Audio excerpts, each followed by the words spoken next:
Bonjour, je suis Guillaume Compin et je vous souhaite la bienvenue dans Simplement Bien, le podcast qui trace la voie vers un avenir désirable. Je reçois des personnes engagées qui pensent, promeuvent ou expérimentent des modèles de société tournés vers la prospérité collective dans le respect des limites écologiques. Le monde actuel est anxiogène et parfois désespérant.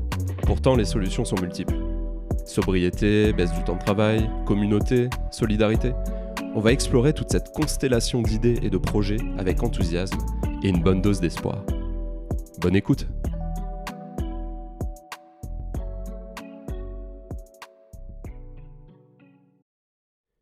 Aujourd'hui, dans Simplement Bien, j'ai le plaisir de recevoir Alizé Go. Alizé est une vraie source d'inspiration pour moi. Elle est non seulement une artiste prolifique, écrivaine, photographe, autrice de podcasts, une voyageuse au long cours, mais aussi une citoyenne engagée qui s'emploie systématiquement à bâtir des ponts entre les gens et les cultures. Avec Alizé, j'aimerais discuter de la capacité des récits à créer du commun et à nous donner envie d'agir pour rendre le monde plus convivial. On va parler du Rwanda, de frontières, de l'Antarctique, ou encore de comment on refait société après un conflit meurtrier. Bonjour Alizé. Bonjour Guillaume. Alors comme le veut la tradition dans ce podcast, je commence par demander à l'invité tout simplement de se présenter avec ses mots, donc je t'en prie, je te laisse te présenter. Alors moi c'est Alizé Go. Pour commencer par me présenter, je peux évoquer une excentricité de mon parcours. J'ai commencé ma vie sur un voilier. J'ai grandi sur un bateau avec ma famille jusqu'à mes 10 ans. Donc dans un rapport au monde assez nomade et assez tourné vers l'altérité et le mouvement. Et ensuite, à 10 ans, je suis revenue en France, dans le sud de la France, en Provence. J'ai eu une scolarité beaucoup plus classique, des études beaucoup plus classiques. Et une fois que j'ai terminé mes études, j'ai gardé toujours un pied dans le monde associatif, où je coordonnais des projets d'insertion et d'éducation populaire, et un autre pied dans le monde des médias, du documentaire. Et en parallèle de mes engagements associatifs, à côté de ça, j'ai mené plusieurs projets au long cours. L'un d'entre eux, c'est un projet photographique, photodocumentaire sur le retour à la paix dans des pays qui ont traversé une guerre civile.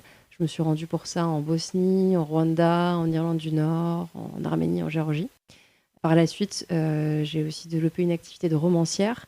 J'ai écrit 2 romans. Le premier qui s'appelle Minuit au bord du monde, au Cherche Midi, qui est sorti en 2021. Et le deuxième qui s'appelle Tout le blanc du monde, aux éditions d'Alva, qui se passe en Antarctique. Et je porte aussi des projets documentaires radio. Donc j'explore plusieurs médiums dans mes activités artistiques.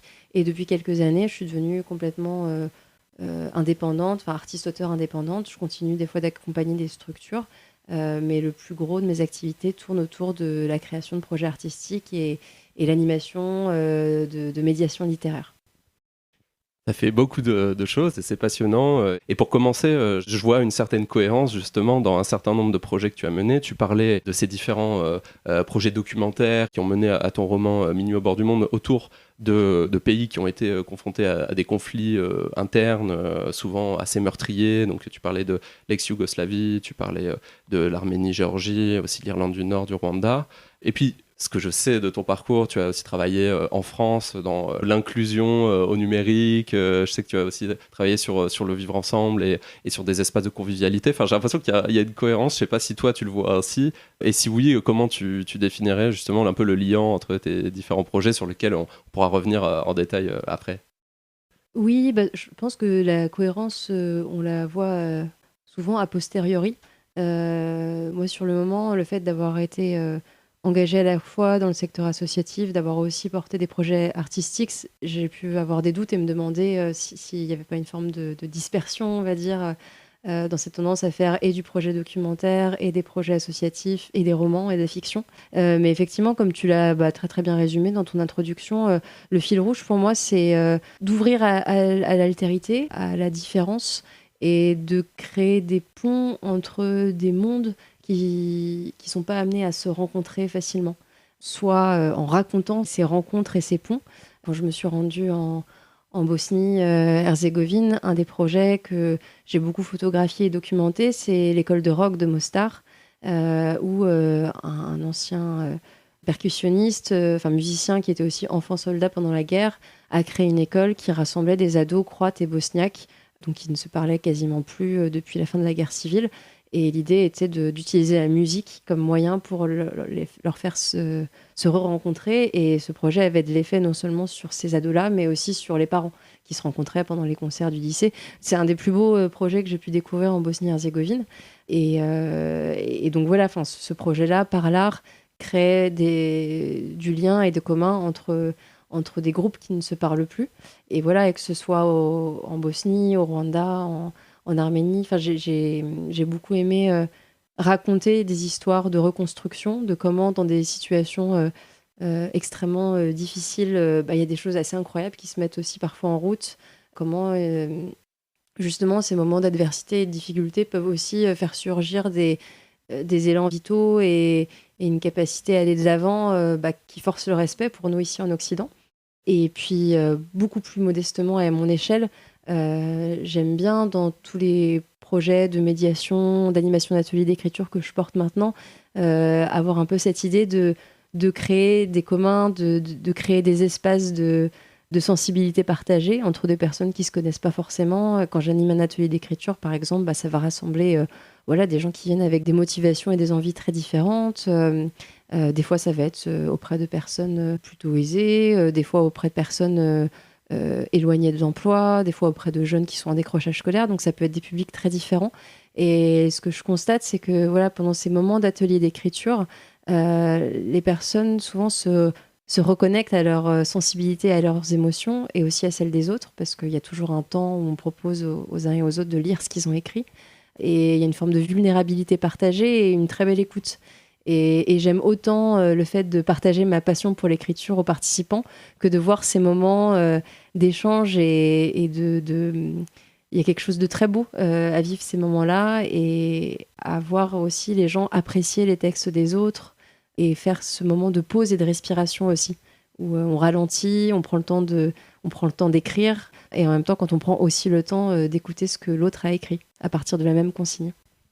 Tu as l'impression qu'en fait, à travers la médiation, on peut dire, de la création littéraire ou d'autres formes d'art, quelque part, ça brise un peu des murs ou des frontières entre les gens. Je sais pas, c'est un peu ça que tu ressens Oui, tout à fait. En fait, dans les projets documentaires que j'ai portés, je me suis de plus en plus spécialisée et intéressée sur le rôle de l'art dans la reconstruction, le rôle de l'art à la fois pour se reconstruire psychiquement, matériellement après un conflit et pour reconstruire du lien avec l'ancien camp adverse.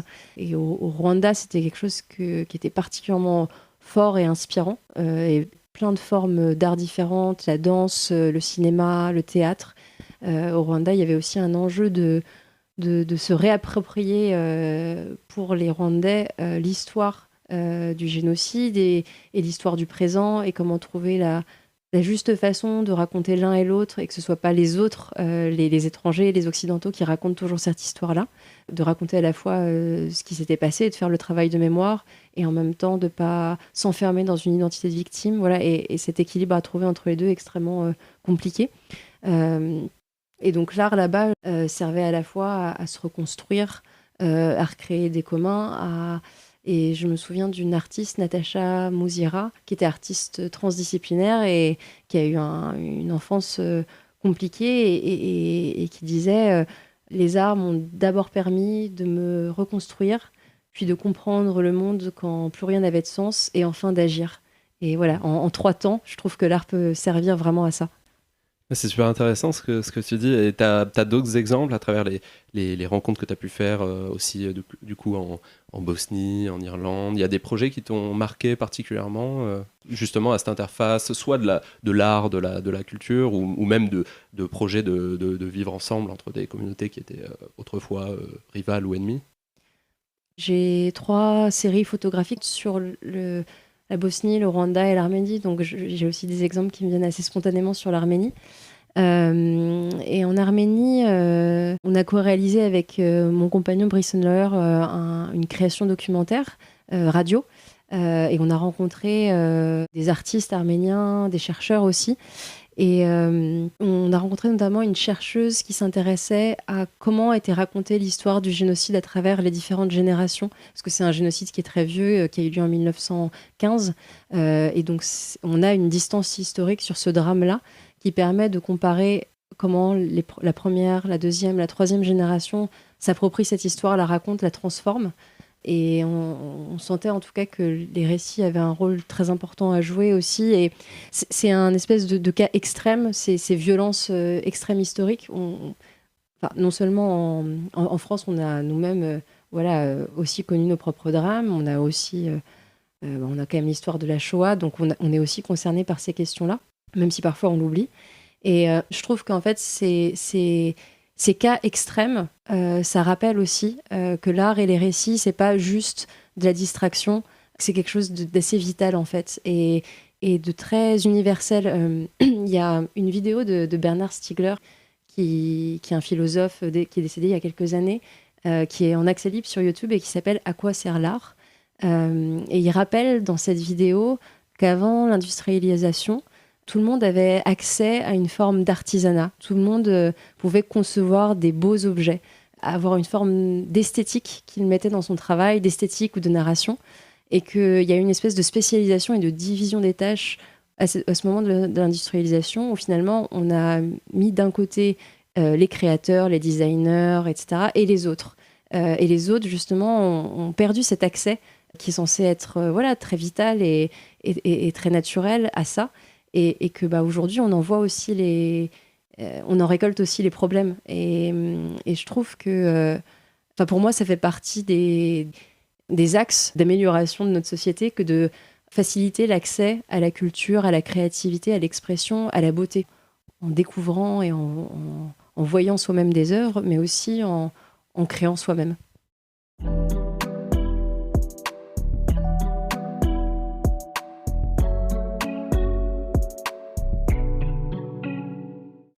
Et toi, du coup, qu'est-ce qui t'a donné dans ton parcours personnel cet intérêt sur déjà le rapport à l'art, à la narration, à la culture qu'est-ce qui a créé cette sensibilité chez toi à ces domaines Je pense que j'ai toujours été attirée par tout ce qui était créatif et artistique depuis l'enfance. J'ai eu cette enfance assez particulière de vivre sur un voilier avec beaucoup de temps mort et d'ennui et sans les distractions habituelles et la vie sociale habituelle qu'on peut avoir quand on a une vie sédentaire. Donc, ce qui m'a aussi amenée très tôt à écrire des petites histoires, des nouvelles, des poèmes dès 7-8 ans, parce que c'était ça mon hobby et mon passe-temps. Ça, le dessin, la musique. Et puis après, au retour en France, ça s'est inscrit encore plus profondément à des moments de ma vie où je me suis sentie mise à l'épreuve. À l'adolescence et à nouveau au début de l'âge adulte. J'ai senti que la pratique artistique était vraiment, l'écriture en particulier dans mon cas, et la photographie, me permettait de traverser des moments difficiles et de donner du sens à des choses difficiles que je traversais. Et du coup, cet intérêt pour les projets un peu interculturels, de création de liens sociaux, tu saurais un peu dire comment ça a émergé en toi, qu'est-ce qui a motivé aussi cet intérêt en ce qui te concerne ? Sur le lien social, je pense que ça vient aussi. Je pense qu'il y a d'une part une forme de curiosité de l'autre et d'habitude à la différence et à l'altérité que j'ai eue pendant l'enfance, parce qu'on changeait de pays en permanence. Donc il y avait un peu un enjeu de toujours se réadapter, et c'était ça la normalité, on va dire. Et au retour en France, donc j'avais 10 ans, j'ai ressenti le monde du collège comme un univers très cloisonné, où il n'y avait pas justement d'ouverture, enfin de possibilité d'être vraiment très différent. Et en grandissant, ça allait et venait, mais voilà, j'ai toujours une forme de mélancolie d'un rapport au monde où il y aurait plus de fluidité, voilà, moins de compartimentation entre les opinions politiques, les styles de vie, les zones géographiques où on décide d'habiter. Enfin, voilà, j'ai l'impression que plus le temps passe quand on passe à l'âge adulte, plus parfois l'univers se rétrécit, plus on choisit la case où on va rester. Et en tout cas, moi, je trouve que c'est quelque chose qui enrichit la vie, de pouvoir passer d'un monde à l'autre. Ça permet de se réinventer, de se renouveler, de continuer d'évoluer. Et voilà, je trouve ça tout simplement passionnant d'aller sur ces thématiques-là et ensuite de partager ce que j'ai appris dans ce chemin-là. C'est un rappel salvateur, je pense, et on l'entend souvent, de se reconnecter aussi un peu à notre état d'esprit quand on était plus jeune, l'enfant intérieur, comme on entend souvent. Et je pense effectivement de ce que tu racontes de ton parcours, c'est peut-être particulièrement le cas dans ta situation, où en plus, grandir sur un bateau, comme tu le dis, sans avoir finalement un ancrage précis, pour reprendre la métaphore maritime. En quoi tu penses que ça a particulièrement forgé cette identité, le fait d'être sur un bateau, comment ça se passait? Du coup, tu passais d'un pays à l'autre, c'est ça? Dans le même pays, par exemple, on est resté quasiment un an en Nouvelle-Calédonie, près de 3 ans dans toute la région de la Polynésie. Il y a des pays où on passait beaucoup plus rapidement parce que c'était moins adapté pour un voilier de passer du temps long sur place. Mais en tout cas, oui, alors j'ai pas de tube témoin, je sais pas ce que je serais devenue si j'avais pas grandi sur un voilier, mais c'est sûr que ça m'a clairement influencé et façonné, ouais. Et on en parlait d'ailleurs un peu en préparant l'émission, justement sur cette thématique un peu de la frontière. Je sais que c'est quelque chose qui te parle beaucoup.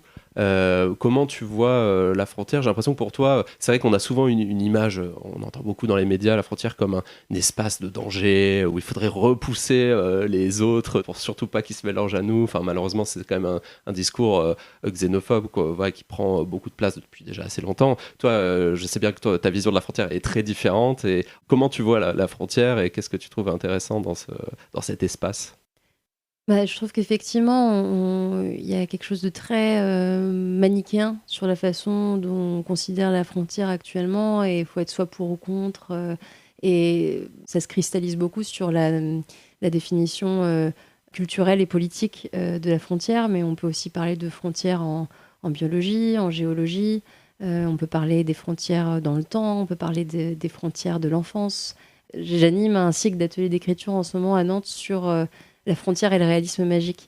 Et j'aimais bien, dans la construction de cet atelier, commencer par parler, par faire écrire sur les frontières géologiques, sur les frontières de l'enfance, donc les frontières qu'on traverse soi-même, ces différents passages de seuil, et les frontières géologiques, ce qu'il peut y avoir aussi de fécond dans les frontières entre des plaques tectoniques ou voilà, entre différents écosystèmes, pour ensuite aller s'intéresser aux frontières humaine. Et au-delà d'être pour ou contre la notion de frontière, c'est extrêmement complexe, ces questions-là. Ce que je trouve intéressant, c'est d'aller voir ce qui se passe sur les zones frontières. Et par exemple, la deuxième création sonore que j'ai fait avec Brice Sandlauer, qui s'appelle Le Passage, ça raconte ce qui se passe, enfin, ça va interroger des habitants qui vivent sur une zone frontalière où il y a des influences, voilà, de chaque bord, et avec cette question de voilà, comment on se construit sur un espace liminaire, comment on se construit entre deux mondes, et qu'est-ce que ça fait naître comme troisième monde. J'ai écouté récemment les épisodes de Toute une vie de Gaël Faye, qui parle presque du combat de sa vie, de ne pas choisir entre deux mondes, mais d'être le pont entre les deux. Et ça, c'est des choses qui me parlent beaucoup. Super intéressant. Et d'ailleurs, je mettrai évidemment tous les liens vers tes différents projets, mais en écoutant effectivement le passage, ce qui est intéressant en plus, c'est que le parti pris, c'est de ne pas dire où ça se passe pour laisser aussi l'imaginaire prendre le dessus. Et alors après, si on connaît bien ces territoires, on peut deviner. Donc j'invite évidemment les gens qui nous écoutent à écouter le passage. Peut-être justement sur cette question de l'état du vivre ensemble, des frontières, c'est un peu quoi ton diagnostic actuel? Tu as l'impression qu'on va dans la bonne direction, entre guillemets? Quel est un peu ton constat? Je trouve que c'est très dur de faire un diagnostic général et que ça se fait territoire par territoire, même à l'échelle de la France. Pour moi, c'est plus logique de parler de ce qui se passe à l'échelle d'une région. Il y a 10 ans, quand j'ai commencé à travailler sur ce projet au long cours sur l'après-guerre, je sentais que c'était quelque chose c'était vraiment des signaux très faibles, ces questions de polarisation en France, en Occident. Quand j'en parlais à des rédactions, on dit ah ouais, peut-être. Enfin, on n'était pas très inquiets. Et depuis 2 ans, peut-être qu'il y a eu ce marqueur de la dissolution de l'Assemblée nationale l'année dernière. Je trouvais que ce moment a été un peu un moment de bascule où il y a aussi une prise de conscience qu'il y avait une polarisation de plus en plus forte. Enfin, il y a bien sûr eu des prises de conscience avant, hein, mais je trouve que c'est devenu plus grand public, enfin, on a partagé ce souci-là de façon plus massive. Et il n'y a pas forcément énormément de solutions qui ont été mises en place à l'échelle nationale, je dirais, depuis, mais Mais en fait, il y a plein d'initiatives locales et de toute façon, le lien c'est à l'échelle locale. Je pense que ça se crée aussi. Donc, c'est aussi intéressant de voir ce qui se passe très localement. Tu fais une bonne transition avec ma question suivante qui était justement qu'est-ce qu'on peut faire, quels sont les types d'initiatives ou en tout cas les choses pour lesquelles tu te dis je pense que ça ce serait vraiment précieux que les politiques, mais pas que, mettent ça davantage en place. En fait, très basiquement, je dirais insister sur ce qui rassemble plutôt que sur ce qui divise. Et forcément, comme c'est ce que je connais le mieux, moi je pense à ce qu'on pourrait faire autour de l'art et de l'accès à la culture et à l'expression. Je pense que les gens ont beaucoup besoin, en fait, tout simplement de s'exprimer et que quand on crée des espaces pour qu'ils s'expriment et pour qu'ils puissent être entendus et que d'autres en face puissent être entendus, déjà ça fait avancer les choses. Mais des fois là, une parole juste brute et politique, ça va pas toujours être très constructif. Je trouve que des fois, justement, le détour par d'autres façons de communiquer, d'autres façons d'entrer en relation, par la fiction, par le théâtre, par la danse, par d'autres façons de se connecter l'un à l'autre en tant qu'humain, ça peut être des recours intéressants. Et voilà, forcément, je repense à ce projet de la Mostar Rock School qui utilise la musique pour recréer du lien entre des jeunes et les enfermer dans une pièce pour qu'ils discutent entre eux. C'est pas forcément ça qui marcherait. Là, dans ce cas de figure-là, c'est la musique. Et en tout cas, je pense qu'il n'y a pas de solution unique. Il faut une diversité de solutions. Puis dans certains cas de figure, c'est l'art. Dans d'autres cas de figure, ça peut être le sport. Enfin, dans d'autres cas de figure, ça peut être de contribuer à des causes plus grandes que nous. Voilà, si on sent qu'il y a des valeurs fortes qui sont menacées, ça peut rassembler les gens aussi, je pense. Et je pense que faire l'expérience de la beauté, en fait. Alors la beauté, c'est pas forcément juste quelque chose de très esthétique, c'est des émotions, des sentiments un peu transcendants. Et je trouve que quand on se rassemble autour de ça, ça crée beaucoup de liens. Il y a un lieu que j'aime beaucoup fréquenter à Paris qui s'appelle le Club des Poètes, qui rassemble un peu justement des personnes qui peuvent être très différentes. Et quelque chose que dit Blaise Renet, l'animateur de cet endroit, c'est que justement tous les visages s'ouvrent d'une façon très très belle quand quelqu'un fait ce cadeau d'apprendre et de partager un poème et qu'il y a une forme de communion autour d'une beauté qu'il a et la beauté de la poésie. Et ça peut prendre d'autres formes. En atelier d'écriture, je sens que, par exemple, on vit un moment qui est beau avec les participants, qui se mettent dans une posture fragile quand ils vont lire ce qu'ils ont écrit, qui vont écouter avec beaucoup d'empathie et d'attention ce qu'ont dit les autres, et que ça crée du lien entre les participants très, très intime et parfois plus fort que si on avait juste discuté pendant 2 heures ensemble. Finalement, l'art ou la beauté comme un peu une façon de faire tomber aussi peut-être des barrières qu'on peut avoir vis-à-vis des autres, mais aussi peut-être envers soi-même. Par exemple, tu vois, je fais pas mal de théâtre d'improvisation et je vois aussi à quel point on est à nu face aux autres et ça peut être très impressionnant, mais ça crée aussi une forme de solidarité entre les gens et ça, moi, je trouve ça très fort parce que des fois, je me retrouve à être en lien avec des gens qui me ressemblent pas tant que ça, et en tout cas, même peu importe, en tout cas, on est vraiment ensemble et je pense que des fois, ça crée des contextes effectivement propices à déconnecter un peu le cerveau. Et je sais qu'il y a aussi, par exemple, le théâtre forum qui permet de réfléchir à travers des scénettes, à des enjeux de société. Il y a pas mal de compagnies de théâtre qui font ça.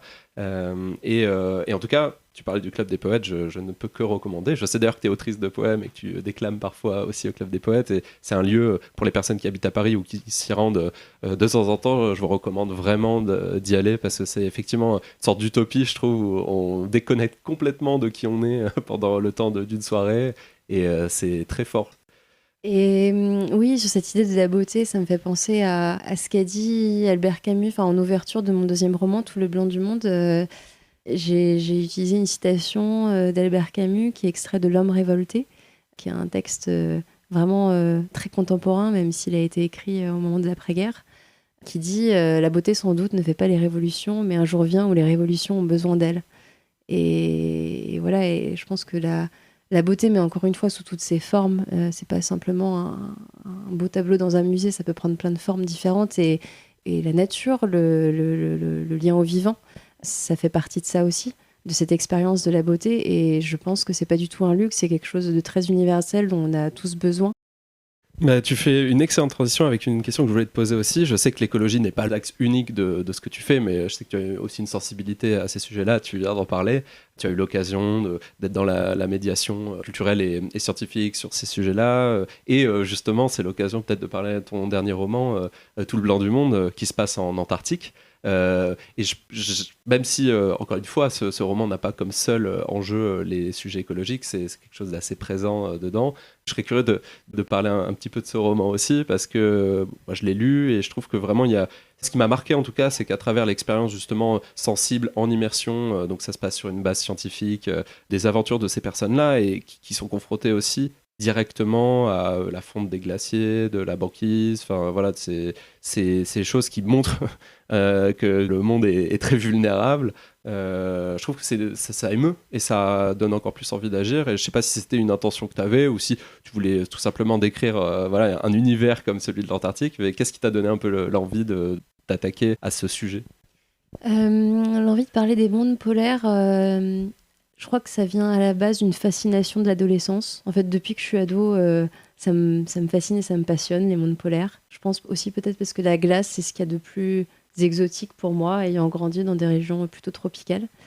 Et c'est revenu ensuite, en 2020, juste avant le Covid, j'ai eu la chance de pouvoir faire un voyage à Mourmansk, donc dans le Grand Nord russe, en plein hiver, en février, il faisait -20 la nuit. Enfin voilà, c'était vraiment une expérience polaire, on peut le dire. Et j'ai vraiment, c'était sublime en fait. Voilà, j'ai fait l'expérience du sublime pendant ce voyage assez court. Et ça m'a beaucoup émue, ça a transformé ma façon d'être dans la nature ensuite. J'aime pas ce mot nature, mais je sais pas lequel employer à part ça. Et je venais de terminer l'écriture de mon premier roman et je cherchais le sujet du prochain. Et du coup, ça a été un peu évident et intuitif que le deuxième roman se passerait sur un territoire polaire. Et en faisant des recherches sur le Grand Nord et sur le Grand Sud, parce que j'aime bien avoir un processus de documentation assez poussé avant de me lancer dans l'écriture, j'ai rencontré des personnes qui s'étaient rendues au Grand Nord, au Grand Sud. Et j'ai trouvé que tout ce qui tournait autour de l'Antarctique était encore plus fascinant. C'est aussi fascinant le Grand Nord, hein, mais je trouvais que voilà, il y avait des choses passionnantes sur l'Antarctique, à la fois d'un point de vue physique et géologique, parce que c'est quand même un continent où il y a 4000 mètres de glace, qui est entouré par le courant marin le plus puissant du monde. Je crois que ça représente à peu près 50 fois le débit de tous les courants, de tous les fleuves du monde réunis, le courant circumpolaire antarctique. Il y a des phénomènes géologiques qui sont voilà, complètement dingues. À la fois... à l'opposé du Grand Nord, le Grand Sud est un territoire où il n'y a pas de peuple autochtone, il n'y a pas d'humains qui habitent là depuis des centaines et des milliers d'années. On n'a que des bases scientifiques qui sont égrenées et qui ne sont pas grand-chose à l'échelle du continent. Et on a voilà, des premières explorations qui ont commencé qui ont commencé pendant le 19e siècle, mais c'est très récent, quoi. Et encore aujourd'hui, les humains sont que de passage sur le continent antarctique, ils sont là 6 mois à 1 an. Et la dernière chose qui me fascinait sur l'Antarctique, c'est qu'il est régi par un traité qui a été signé en 1959, donc dans un contexte de guerre froide, le traité de l'Antarctique. Et ce traité fait que, encore aujourd'hui, ce continent n'appartient à aucun pays, que toutes les revendications territoriales qui étaient déjà voilà, en train de se mettre en route au XXe siècle ont été gelées par le traité. Et encore aujourd'hui, l'Antarctique est un territoire dédié à la coopération scientifique et à la paix. Ça ne veut pas dire que des fois, il n'y a pas des dangers, qu'il n'y a pas et c'est aussi ce dont parle... Enfin, c'est une des intrigues de ce roman. Mais voilà, il y avait tous ces éléments-là qui étaient passionnants. Et ce traité de l'Antarctique, moi, je le trouvais... Enfin, c'est une utopie réelle dont on n'entend pas beaucoup parler, je trouve, plus au nord. Et l'histoire se passe sur une base scientifique où, là, c'est plus une utopie beaucoup plus... locale à l'échelle d'une quarantaine d'humains qui vivent dans une situation de grande promiscuité, dans un univers, dans un environnement magnifique mais aussi très hostile, et qui sont très différents et qui vont recréer une forme qui vont faire communauté et recréer une sorte de famille alternative le temps des quelques mois où ils sont là sur place.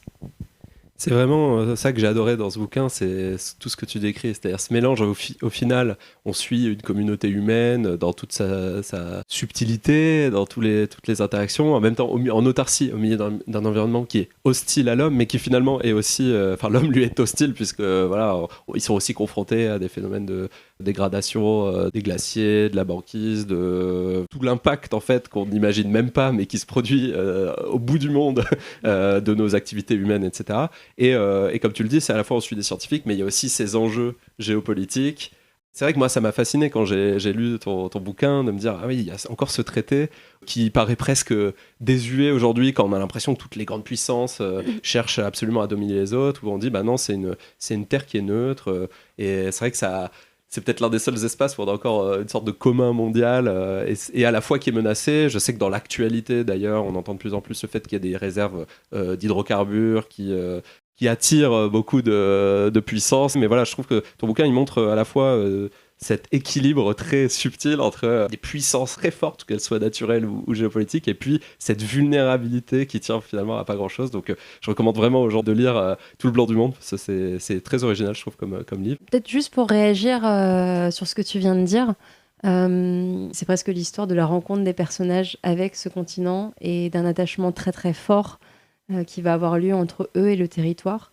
Je voulais vraiment parler de l'Antarctique comme un écosystème vivant et extrêmement fécond, ce qui est le cas. C'est un continent qui fait un peu tourner la Terre. Le courant circumpolaire, il irrigue les autres courants de la planète. On ne va pas rentrer dans les détails, mais c'est vrai que les glaces de l'Antarctique contribuent à la balance générale de la planète.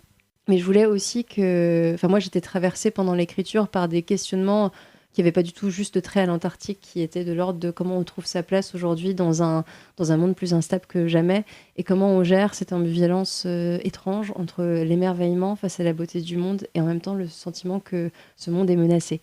Et voilà, et ces questions, elles se sont un peu incarnées dans l'intrigue et dans ce qui arrive aux personnages dans ce roman, mais il y a plein de références au système Terre en général. Les personnages, il y a un des personnages qui vient de Mayotte, un autre personnage qui a beaucoup été dans des régions, pas d'après-guerre, mais de guerre en l'occurrence. Et ces questions sur l'écologie, je pense que du coup, moi j'ai trouvé, je voulais pas, j'ai aucune réponse et j'ai fait que soulever des questions auxquelles j'invite le lecteur à se les poser avec moi, mais il y a bien sûr aucune réponse toute faite que j'avais à donner. Et je voulais aussi un peu documenter finalement cette époque très particulière qu'on vit, voilà, de grande instabilité et de rapport à l'incertitude et de comment on se positionne actuellement face à ça. Et dans le roman, il y a plusieurs réactions. Je ne vais pas rentrer dans les détails pour pas spoiler l'histoire, mais certains personnages vont être plus dans une dynamique de lutte, d'autres dans une quête de la connaissance et de préserver encore tout ce qui peut l'être. Il y a plein de réactions et je pense que cette question de l'attachement au territoire, elle est très centrale dans le livre. Enfin, ils s'attachent à un territoire où ils vont pas pouvoir rester, mais il y a un amour très fort pour l'Antarctique, mais on peut dire pour la Terre en général, finalement. Je pense qu'il y a quelque chose de cet ordre dans les enjeux écologiques. En fait, il y a tout simplement aussi se rappeler à quel point on tient à ce monde dans lequel on vit.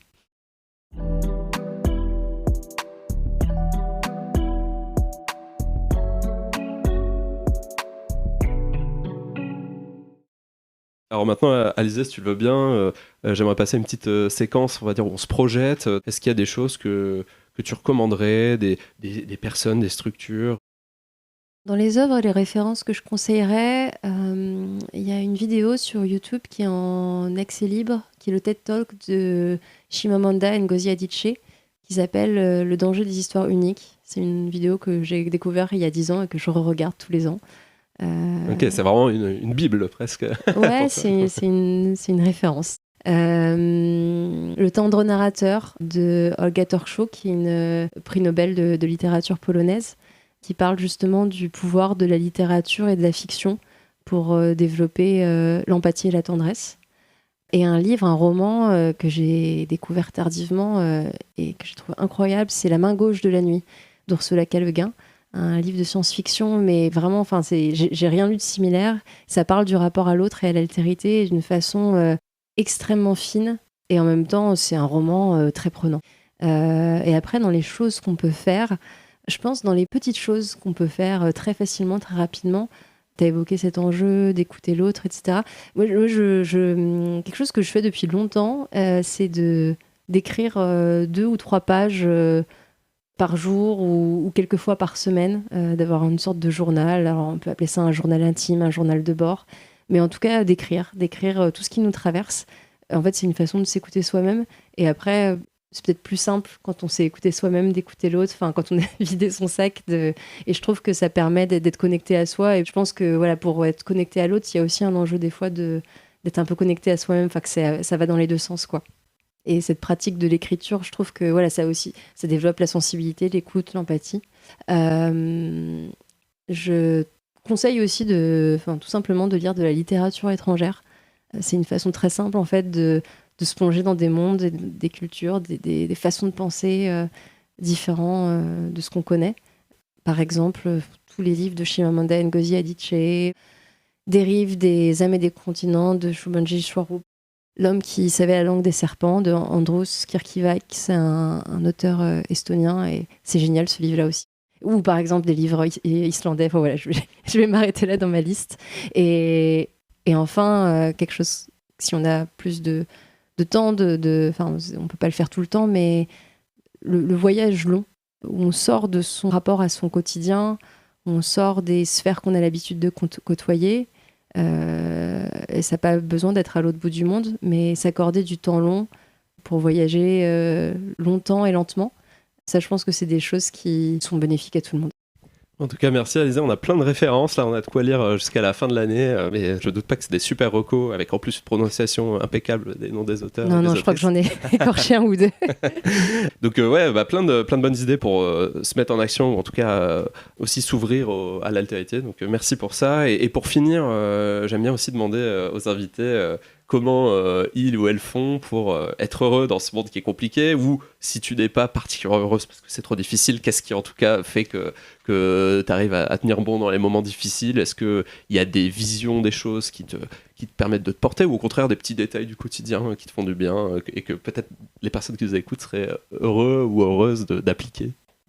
Je dirais créer, rencontrer des belles personnes et m'ouvrir à ce qui se fait loin de chez moi. Et dans les moments, comme tu dis, où l'actualité est pesante et où on peut perdre de l'énergie par rapport à, effectivement, toutes ces mauvaises nouvelles et toutes les choses qui sont quand même anxiogènes sur l'état du monde actuellement. Je trouve que c'est toujours, ça donne beaucoup de force d'aller voir ce qui se fait dans des pays, dans des régions où il se passe des choses très dures, encore plus dures, et de voir toutes les choses incroyables qui s'y font malgré tout, qui nous obligent en fait, qui forcent le respect et qui montrent que si des gens arrivent à faire ça là-bas, en fait, il n'y a rien qui peut nous arrêter, nous, ici. Merci beaucoup Alizée Go pour cette rencontre super intéressante, plein d'inspiration et donc tu fais tellement de choses qu'il y a beaucoup de choses que je pourrais partager sur tes différents projets que les personnes qui nous écoutent pourraient avoir envie de suivre. Alors il y a évidemment du coup les deux romans dont on a parlé durant le podcast, donc Minuit au bord du monde qui raconte justement un peu ces récits d'après-guerre dans un pays imaginaire mais qui ressemble beaucoup aux expériences que tu as pu observer. Il y a aussi Tout le blanc du monde, ton dernier roman qui se passe en Antarctique dont on a pu parler sur la fin de l'interview. Et ensuite, il y a aussi du coup les créations sonores, les podcasts que tu as créés. Peut-être aussi tu peux nous rappeler un peu les références pour les personnes qui seraient curieuses de les écouter. Oui, alors le nom du podcast c'est Il était pas, que j'ai co-créé avec Brice Andlower. Il y a un premier épisode qui s'appelle Le temps, les livres et la violence, qui se passe dans un pays post-génocidaire, qui parle du rôle de la littérature, entre autres choses, dans le processus de reconstruction. Et le deuxième épisode, Le passage, qui se passe dans un territoire entre deux mondes, un territoire frontalier, et de comment on se construit sur un territoire comme ça. Parfait, merci encore Alizée pour cet échange, et puis à bientôt. Merci à toi, à bientôt. Cette conversation avec Alizée Go m'a évoqué plein de choses. D'abord, il y a chez Alizée une ode à la beauté sous toutes ses formes, et notamment à cette vulnérabilité que l'on accepte de révéler en créant ou en vivant des expériences artistiques, et qui conduit souvent à un lâcher-prise, à une communion entre des personnes parfois très différentes. Cela rejoint une autre conviction forte d'Alizée. Il est possible de passer outre nos divisions, y compris après des conflits fratricides, grâce à la médiation de l'art, mais aussi aux initiatives concrètes d'ouverture à l'autre. Par exemple la Mostar Rock School, cette école de musique réunissant des enfants des communautés croates et bosniaques qui ne se parlaient plus depuis la guerre civile. Autant d'exemples de reconstruction et de paix qui forcent le respect et l'admiration. En somme, Alizée questionne à travers ses travaux la notion de frontière. Plutôt que la penser comme un lieu de danger, elle nous invite à y voir un espace fécond, où explorer l'altérité, ou bâtir des ponts entre les cultures, et, dans bien des cas, faire naître un troisième monde.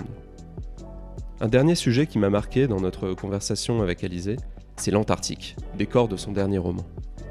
L'Antarctique est passionnant. Il est une force géologique considérable.